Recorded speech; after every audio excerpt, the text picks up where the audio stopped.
Okay, hello everyone. I hope that that problem was was okay with all of you. I got some questions as I was going around, so I was thinking I might just go over it very briefly here, so you can say what your questions were.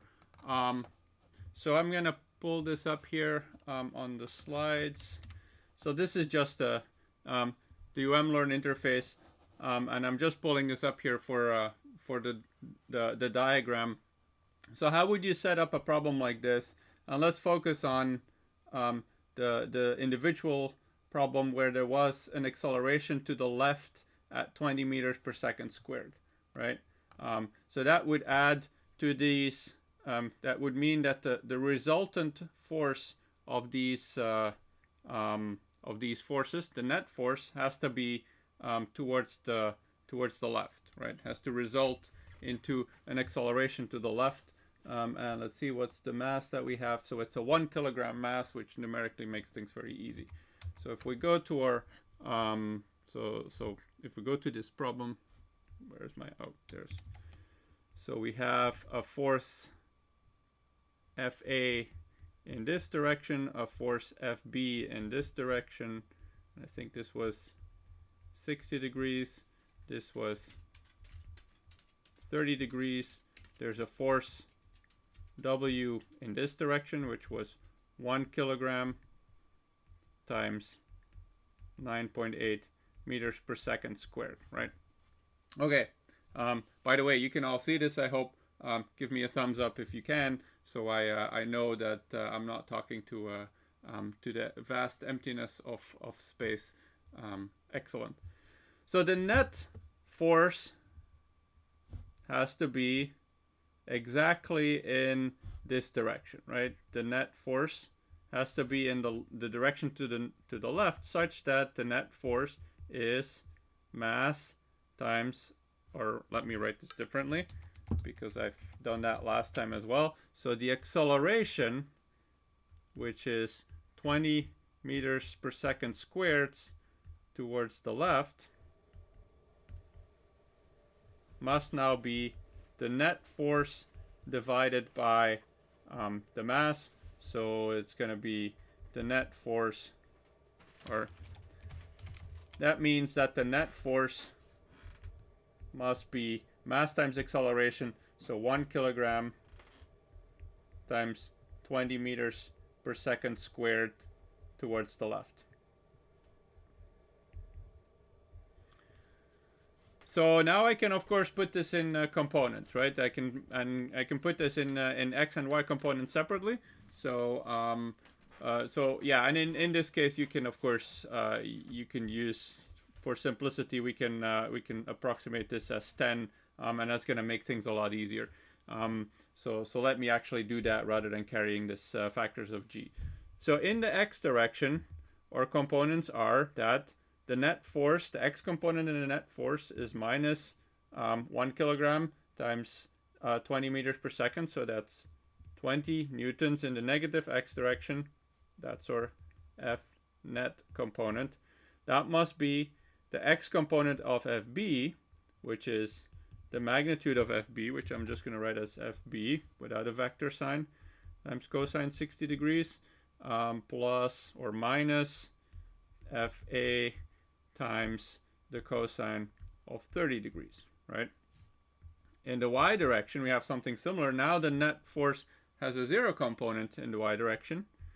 And what do we have in the y direction? We have a positive Fa times the sine of 30 degrees plus a positive Fb times the sine of 60 degrees. And then we have a negative mass times acceleration. So I'm going to make this 10 newtons, right? If we assume 1 kilogram and 10 meters per second squared, sorry.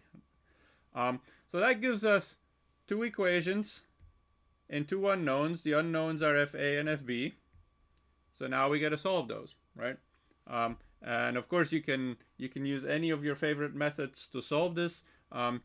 we could, for example, write the second equation in terms of Fa. So Fa will be 10 newtons minus Fb times the sine of 60 degrees divided by the sine of 30 degrees. We can take this expression for Fa, now plug it in here, and calculate what we would get for Fb. So we would write this term only in terms of Fb, and that would give us the answer in terms of Fb. Or that would give us an equation in Fb, and we would get the value for Fb. Now, how does this change if the net force is 0, or if the net acceleration is at 0? So then, of course, there's going to be a difference. So the part that's going to change is this will be 0. So probably in that case, you would actually use the first equation to write Fb or Fa in terms of the other one, and then plug that into the second equation. But the principle remains the same. So if this is at rest, then that becomes 0. And then we'd extract Fa and Fb just similarly. So I hope that makes sense as this kind of problem. We will encounter a very similar problem later today. That's with a tightrope walker, and tightrope walker, which is someone who's walking on a tightrope naturally. So there's going to be weight from the person walking on the rope, and then there's going to be tension in the tightrope. So it could be that there's an angle here, which is, let's say, 30 degrees. There's an angle here, which is, let's say, 25 degrees. And then there's a tension A and a tension B. So we'd end up with exactly the same type of setup, and we'll talk about that in a little bit. There's one additional constraint in here that would get added, which we'll talk about. Okay. So let's go back to the slides here. Let me move this out of the way, and then let's go back to the slides. So what are we going to talk about today? We are going to talk about mass and weight. We're going to talk about Newton's third law, and then types of forces, and that's of course where we're going to talk about tension, as I already indicated. So let's start with mass and weight. We started about that already last time. So mass and weight are two different things. Mass is the amount of matter. So mass and weight. So mass is the amount of matter of an object. So that is what we express in kilogram. Okay. So that's the amount of material. So if we have, for example, if we talk about yourself, you might have a mass of let's say 65 kilograms.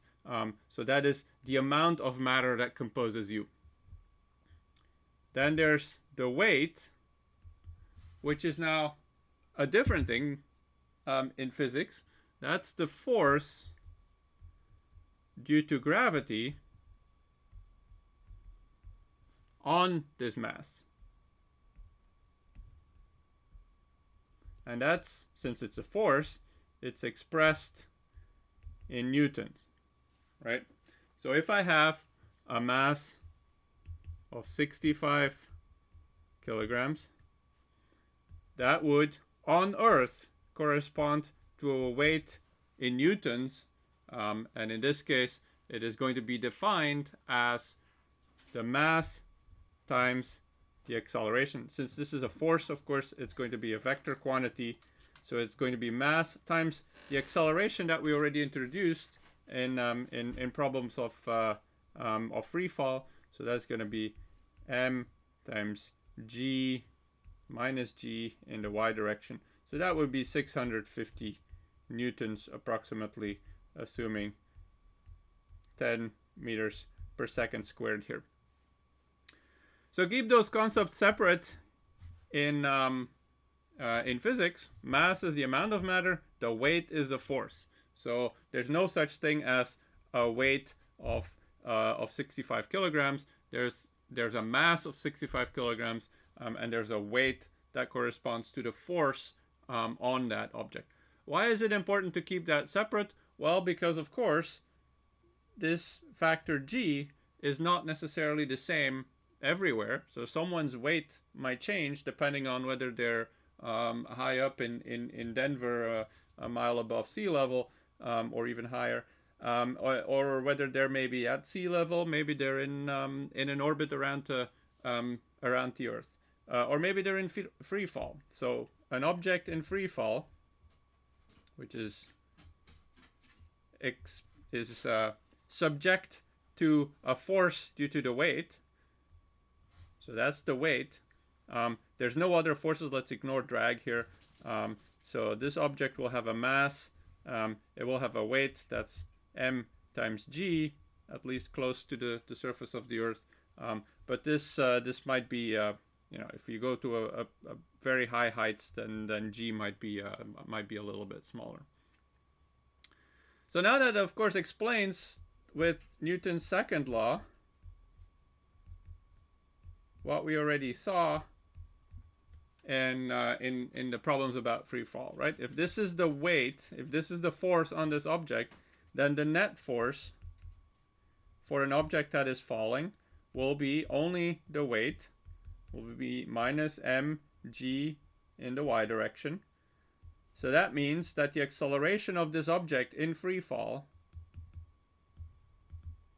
so in free fall, then the acceleration will have to be the net force over the mass. So that will be minus g in the y direction. So again, we're producing what we already used in free fall, except now we understand it in terms of the force that is working on this object as it's falling, and not just as a statement where we said that the acceleration must be equal to minus g, and that corresponds to the gravitational acceleration. Now there's a couple of interesting things that are happening here, which are kind of useful to think about, and which might be hidden by the fact that that we are ending up with an acceleration that's equal to minus g. So there's two masses that play a role here, right? There's the mass, there's the amount of matter that goes into the expression for the weight, or the expression for the force on this object, the force due to gravity. There's another mass that goes into this here. That's the mass in Newton's second law. This is the mass that corresponds to inertia. So let's call this mass here the gravitational mass. That's the mass of the object that gives us the force of gravity. This here is the inertial mass. That's the mass that in Newton's second law tells us that objects, when there's a force on those objects, it will relate to their the net force will be related to the acceleration through that inertial mass. This inertial mass doesn't technically have anything to do with gravity. This gravitational mass, it just describes where the force due to gravity comes from. It doesn't have anything to do with inertia. But as it happens, and these are, very fundamental statements in a sense, these are identical. The gravitational mass and the inertial mass of objects is identical, and that allows us to actually say that in free fall, the acceleration will be minus g, where minus g just happens to be what we use to describe the force due to gravity. So these are interesting sort of fundamental notions in physics of the different types of masses, in a sense, that happen to be identical, but they're really coming from different places here. So that's an interesting thing to keep in mind as well. So one thing I'll add just as a verbal note is that one of the things you might hear about, in particular in discussions of space is things like weightlessness, or microgravity. NASA might be talking about those terms, and typically they're applied to someone who is at the International Space Station, for example. So just 300 kilometers above the surface of the Earth. Now, of course, the astronauts who are in the International Space Station, they still have a weight. The weight might be a little bit smaller than m times g, but the weight is actually going to be pretty close to m times g. If you think about it, 300 kilometers above the surface of the Earth, when the Earth has a radius of 6,130 kilometers. So that is only a small fraction above the surface of the Earth compared to the radius. So this will be probably 90% of the weight that the astronaut would have on Earth. So they're not weightless at all. They actually have a weight that's non-zero. So this term is kind of a misnomer. Same thing, microgravity. Well, there's no microgravity. If you call 90% of the force of gravity, if you call that gravity, if you call that microgravity, then you have a misunderstanding of the word micro. So really, to get to microgravity, gravity or gravitational force at a millionth the size of what you would expect here, then you have to go somewhere far away in the outer outskirts of the solar system to be far away from the gravitational influence of the sun, even let alone the Earth. So also microgravity is not really a correct term, especially not when you're only at 300 kilometers height above the surface of the Earth. So those are some terms that of course cause additional confusion about what we think of weight and how it relates to mass. So again, keep in mind mass, amount of matter, weight, the force due to gravity on that mass. And so for all intents and purposes on the surface of the Earth, that will be 10 times the amount of matter, 10 times the mass expressed in kilograms. Okay, so that's what I wanted to talk about in mass and weight. So we could of course apply that. So I'm not gonna go through this.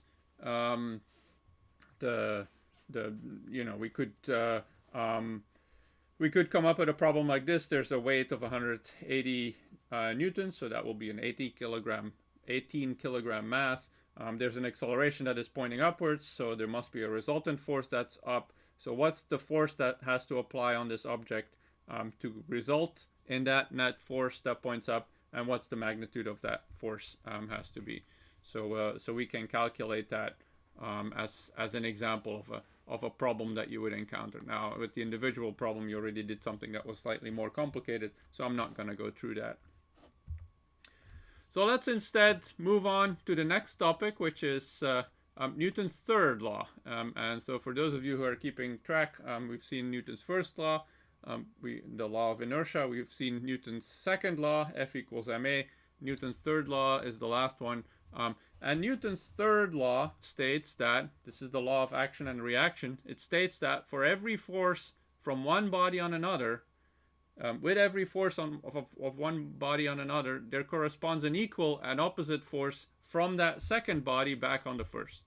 So it's the law of action and reaction. It's equal and opposite.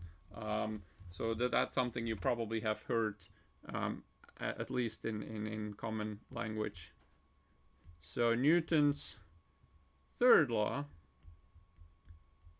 says that the force, now mathematically expressed, the force from object A on B is negative the force of object B on A. So let's look at an example of this. If we have a swimmer here, the swimmer is pushing off against the wall here, and so this is accelerating in the direction towards the left here.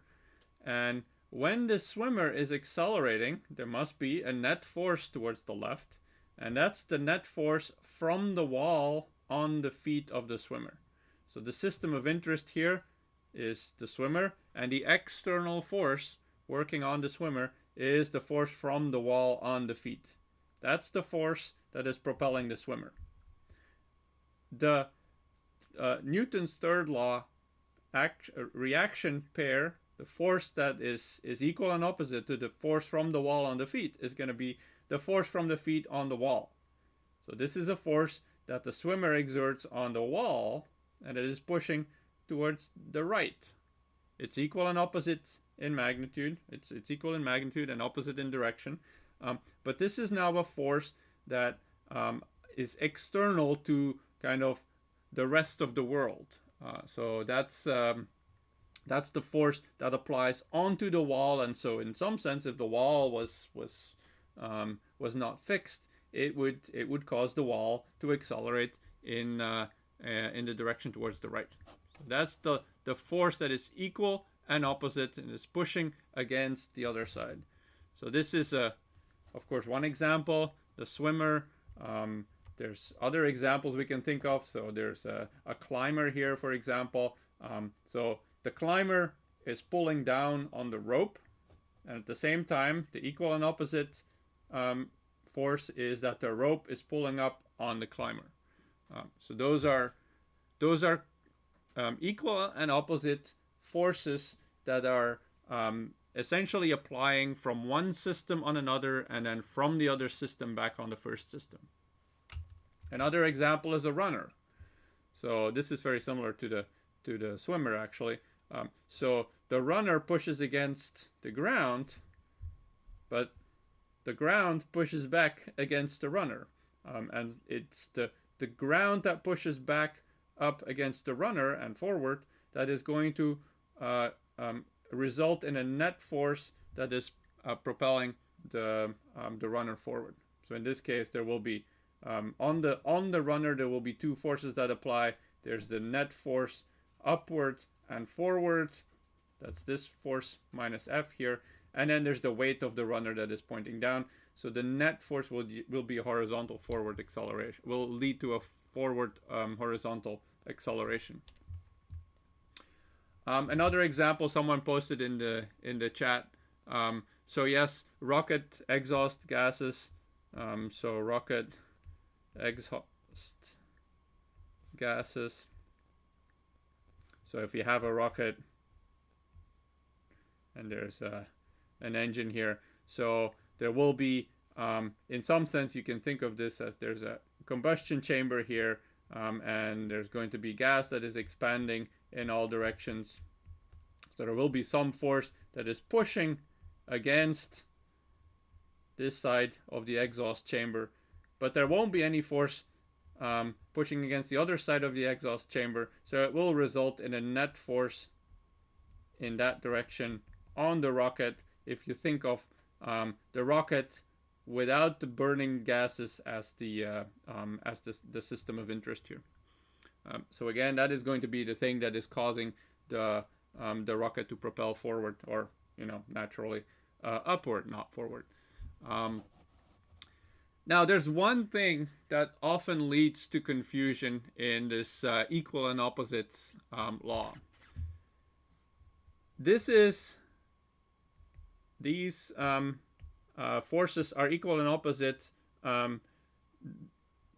FAB and FBA never apply to the same system. So they're inherently, as part of this Newton's third law, they're applying on different systems. So this is not the law that says that when I put a mass on a table surface, that the weight and the normal force have to be equal and opposite when the acceleration is 0. This is a different law. That's Newton's first law, actually. So keep that in mind, that this is Newton's first law that states that if something is at rest, then the normal force working on this object will have to be equal and opposite to the weight of that object. That is Newton's first law.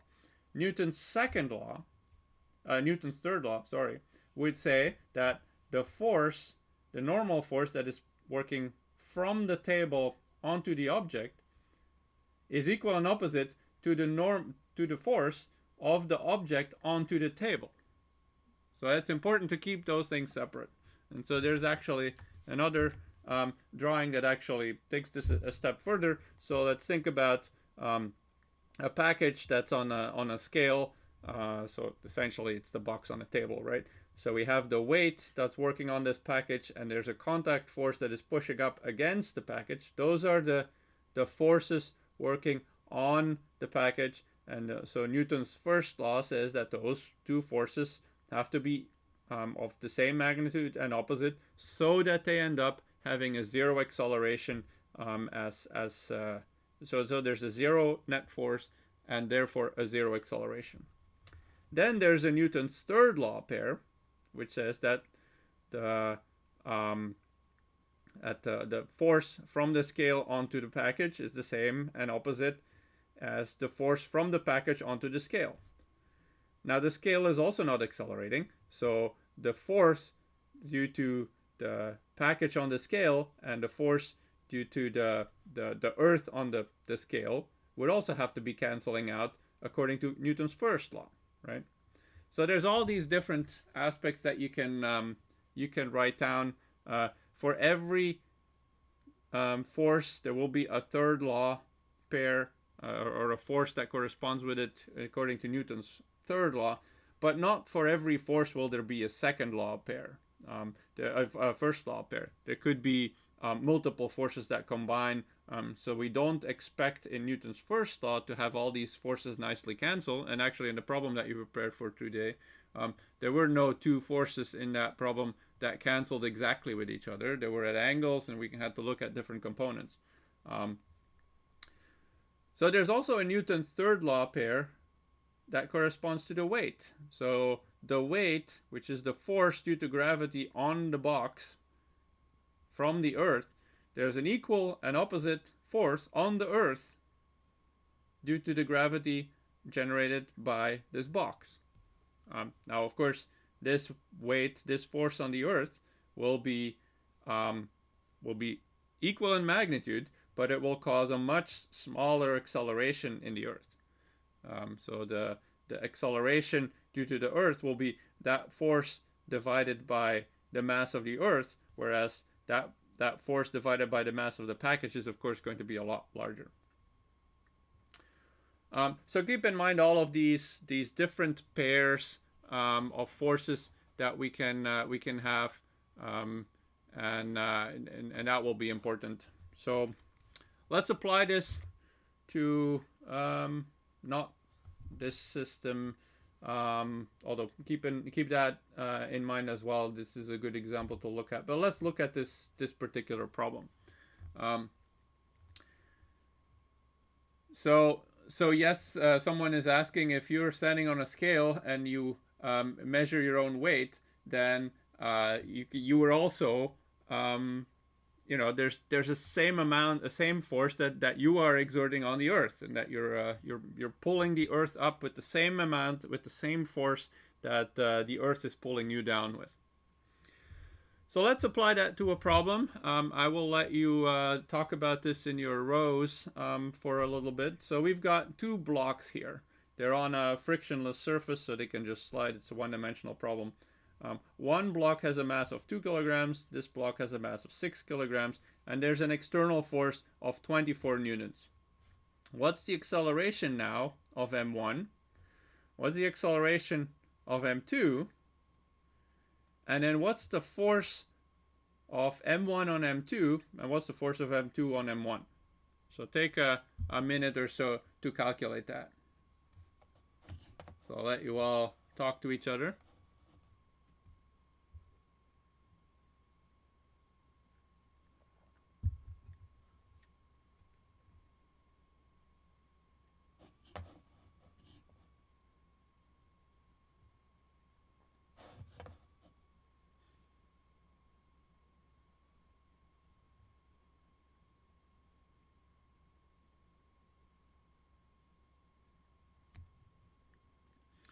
So I see some people in the chat are already having ideas about how to approach this. So if M1 and M2 are always connected to each other, if they're touching, then will they have different accelerations? Will they have the same acceleration?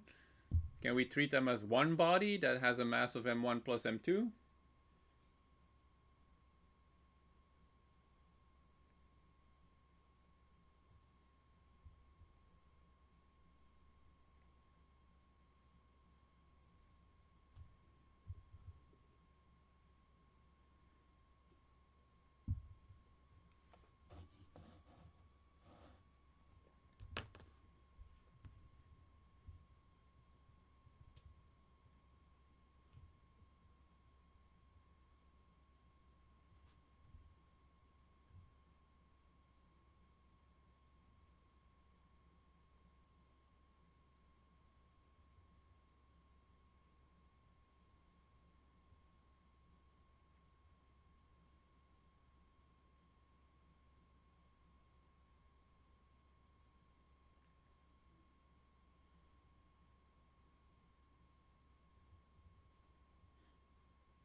Okay, let's give it another 20 seconds or so.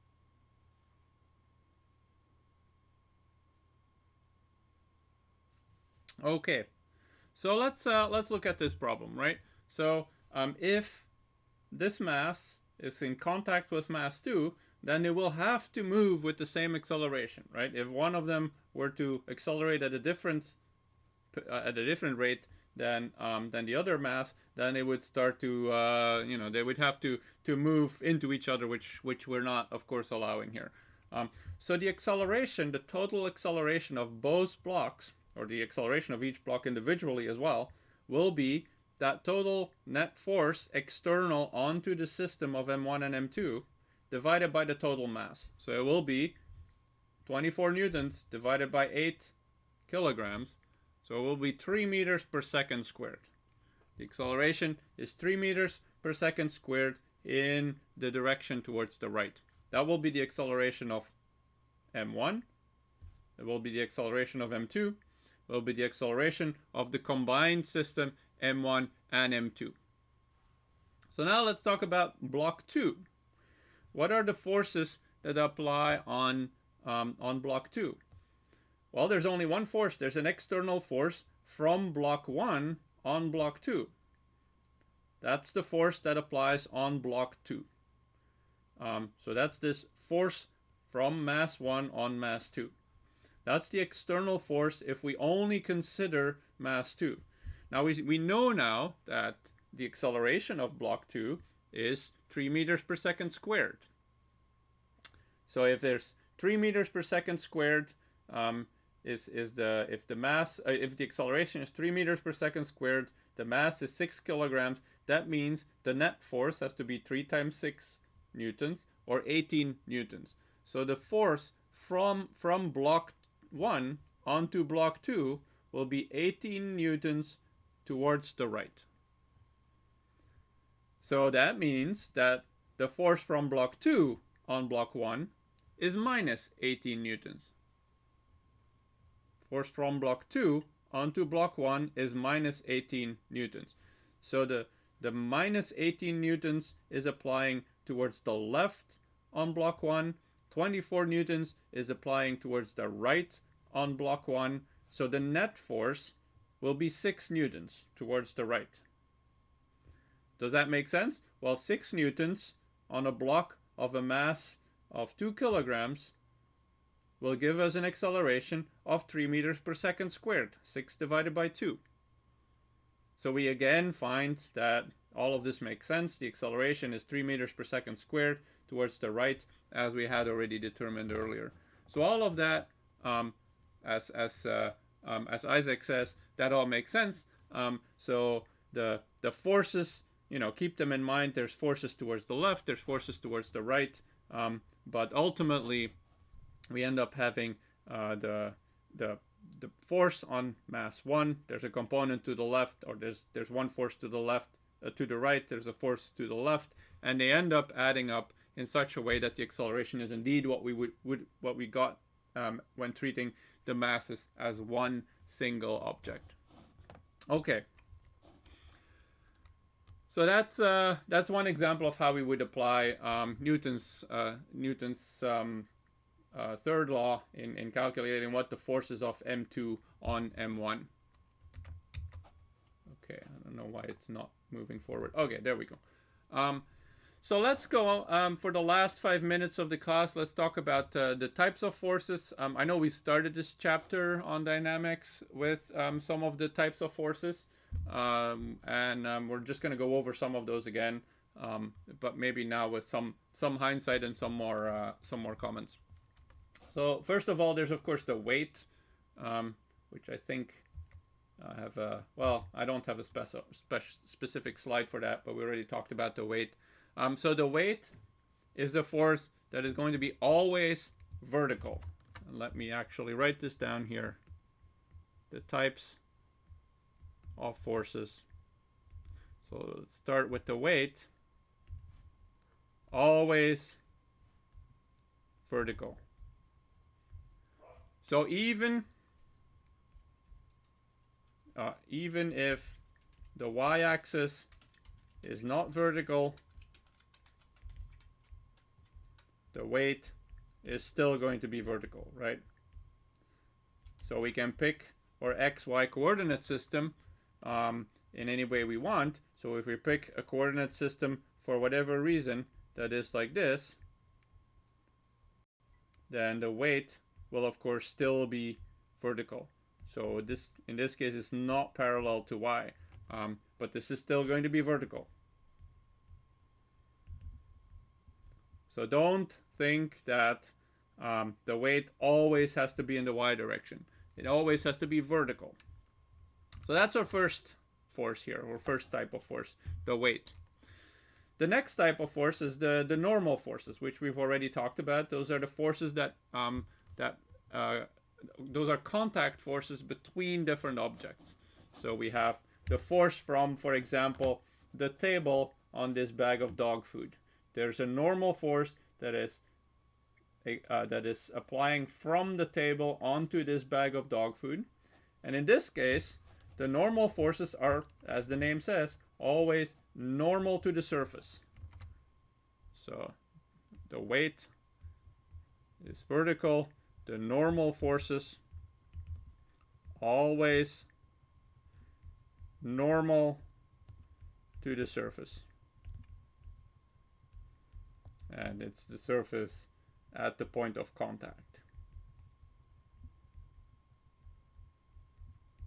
So for a table, that means, in this case, for example, it's normal to the surface, which means vertically upward. For another situation, for example, a skier, it's normal to the surface, which means it's pointing out at slightly at an angle here, an angle of 25 degrees away from the vertical. So this is normal to the surface. Always normal to the surface, not necessarily vertical. For example, in this case of the skier, we're actually picking a coordinate system, or we might pick a coordinate system that is rotated, exactly like I drew in the case of the weight before. We can use an x direction that's pointing sort of still mostly to the right, and a y direction that's still pointing mostly upwards, but we're now rotated this coordinate system so that the x component is along the slope, the y components are perpendicular to the slope, so the normal force will be entirely in the y direction. Now, of course, the weight is now not in the y direction anymore. The weight will have a component, will be vertically downwards, and we'll have a component along the y direction and a component along the x direction. So in this case here, we've got the normal force in the y direction, the y component of the weight, the x component of the weight, and then some friction. And if we assume that the friction is 0, then of course now we can calculate based on the weight and the normal force, we can calculate what the acceleration is. So again, for normal forces, always normal to the surface. Don't draw the normal forces always in the y direction. They're not going to be in the y direction. And so then finally, there's one more type of force I want to go over, and that is the tension. And that is a force that is a pull, so it's in a particular direction along the direction of the rope. So if you have some tension in this rope, the tension will be the force that goes along the direction of the rope, and it is pulling up on this mass. You know you can't use a rope to push things. You can only pull things with a rope, and you also know you can't pull something sideways. You cannot, if you move your hand here to the right or to the left, what will actually happen is the direction of the rope will change. The tension will still be along the rope, but the rope will now be at a slightly different angle, and so there will be a horizontal component to the tension, but it will only be because you change the direction of the rope. The tension will always be along the direction of the rope. So tension always along the rope or cable or whatever it is, and always pulling. It's always a pulling, a force in the direction of pulling. So one example, you might have seen this just a couple of days ago. This tightrope walker walked from the Eiffel Tower to the to one of the nearby buildings. So as you can tell, there's a little bit of a sag in this rope here. Actually, I think this is the point where they started from the Eiffel Tower, so they came this way. There's a little bit of a sag. So this problem kind of looks like this, you know, let's say Eiffel Tower here, other building here. So there's a sag of, let's say, 5 degrees. There will be a tension that is along the direction of the rope. It's along the direction of the rope in the opposite direction. And it's a pulling force. So it's pulling towards both of those sides. That's the force on the tightrope walker right at the center here. And of course, there's also the force due to the weight. So we've got 3 forces here. The tension to the left, tension to the right, and the weight. And we can calculate what the tension has to be given a certain weight. And we'll start with that on Friday. Okay, that is it for today, and so we'll continue this on Friday. We'll start with that tightrope walker.